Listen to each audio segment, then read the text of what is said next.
Hey guys, what's up? It's Jules here for WhatCulture.com, and I want to talk to you today about cameos. Now, if Stan Lee is anything to go by, there's nothing that people love more than a good cameo. The little cheeky nods and winks and asides and alright mate, I'll see you down in the pub at 5s between film franchises that basically make the most perfect moments. But what's really funny is when you see cameos cropping up in film franchises that you just wouldn't expect, setting forums ablaze as we nerds try to connect them all in connected universe theories that keep you up at night and make you go bold through stress. So let's take a look at some of our favourites today, shall we? Yes, we shall. With this in mind, I'm Jules for WhatCulture.com, and these are 8 iconic movie characters who appeared outside their franchises. Number 8, James Bond, Return of the Man from U.N.C.L.E. Now, George Lazenby is famous for playing the world's greatest spy only once, but that was still enough for him to make a cameo in the Man from U.N.C.L.E. TV movie. Now, he doesn't actually refer to himself as Bond, but the fact that he shows up wearing a tuxedo, the fact that he drives an Aston Martin, uses more gadgets than me and your mum do in the bedroom, there's my one per list, pretty much solidifies him as being 007. He even has a line after a car chase which is less a wink wink nudge nudge and more a f***ing headbutt in the form of shaken, not stirred. Number 7, T-1000, Wayne's World. Now, Robert Patrick is a pretty underrated actor, but most people will remember him for his role as the T-1000, which, actually come to think of it, sounds like the most British robot ever. He made a few jokey appearances as the Kill Lad after Terminator 2, cropping up in the likes of The Last Action Hero and, best of all, Wayne's World. Here he shows up in a scene where Wayne is pulled over by a cop for speeding. He waits impatiently for the cop to come up to his window, who leans down with a picture and asks menacingly if he'd seen this boy. And Wayne screams before driving away. Can't really blame him for that one. Number 6, Captain Willard, Hotshot Part 2.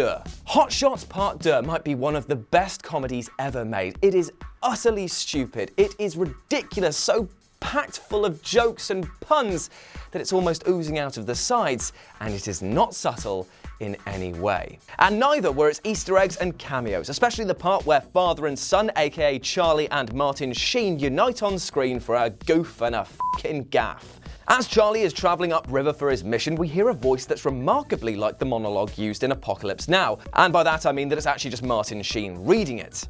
As they pass each other in the boat, he screams, "I loved you in Wall Street!" They give each other a thumbs up, and off he goes. It is an utterly stupid cameo, but it's kind of brilliant and fits the tone very well. Number 5, Jay and Silent Bob, Scream 3. As weird as this might sound, Jay and Silent Bob are in a horror movie. They're in Scream 3. In their brief scene early in the movie, Jay and Silent Bob are seen wandering around with a studio tour, and when Jay tries to hit on Gale Weathers, he's met with a middle finger for his efforts. It's kind of out of place for the world of Scream, but for Kevin Smith fans, it's kind of a nice nod. Director Wes Craven repaid the favour later by making a cameo as himself in Jay and Silent Bob Strike Back, where he's seen directing a parody version of Scream 4 featuring a monkey as the killer, which is actually a lot better than the one that we got, to be honest.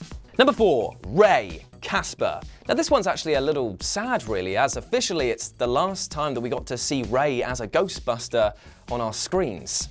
In Casper, the friendly creep who likes to keep teen girls in his mansion, we see Ray run out of the house after being spooked by Fatso, Stinky and Don't Buy Sweets from This Man, only to pause and say, "Who you gonna call? Someone else." It's a lovely little cameo and really does set up the ferocity of the spirits within the mansion, and does give us at least one last ray of sunshine. Number 3, Django, A Million Ways to Die in the West. If there's one thing that Seth MacFarlane loves to do, it's slam celebrities into his projects, whether you like it or not. Ewan McGregor, Christopher Lloyd and a mute Ryan Reynolds all appear in A Million Ways to Die in the West, which should actually be renamed 13 Ways to Die in the West.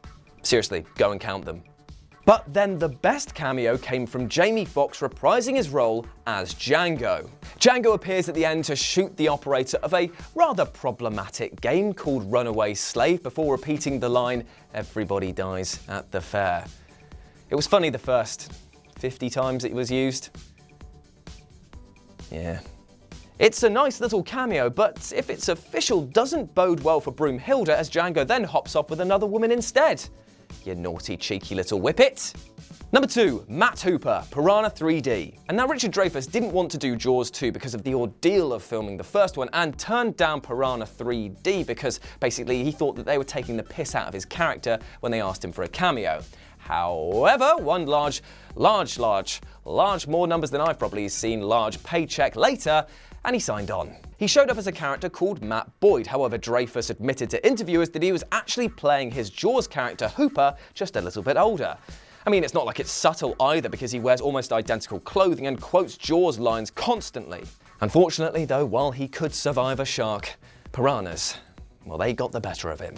At number 1, John McClane, Loaded Weapon 1. While Bruce Willis does seem to approach each new Die Hard with the sort of enthusiasm and passion of somebody about to receive a root canal, there was a time which he did actually seem to enjoy it. So much so that he actually allowed the piss to be taken out of his character in this forgotten spoof. In this scene, a helicopter flies to the beach home of our hero Emilio Estevez and peppers it with bullets, causing it to explode. But instead of Estevez crawling out of the wreckage, it's John McClane himself, complete with a grubby vest and white flag. The gunman asks sheepishly if he has the right address, to which John helpfully points him in the right direction. He then gets an apology for the mistake. It's a dumb scene for sure, but you definitely didn't see it coming and is actually quite refreshing. It also shows Willis in a role that basically gave off more wit and character and energy than his last 3 films combined. And there we go, those were 8 iconic movie characters who appeared outside of their own franchises. Let me know what you thought about it down in the comment section below, but before you go, maybe you'd like to check out something I've done on the gaming channel. Maybe this video game here on 10 games that kill you within the first 10 seconds. Or maybe you want to swing over to That Film Theory and check out my latest one on whether or not Harry Potter was secretly being turned into an obscurial. As always, I've been Jules, you've been awesome, and I'll speak to you soon. Bye!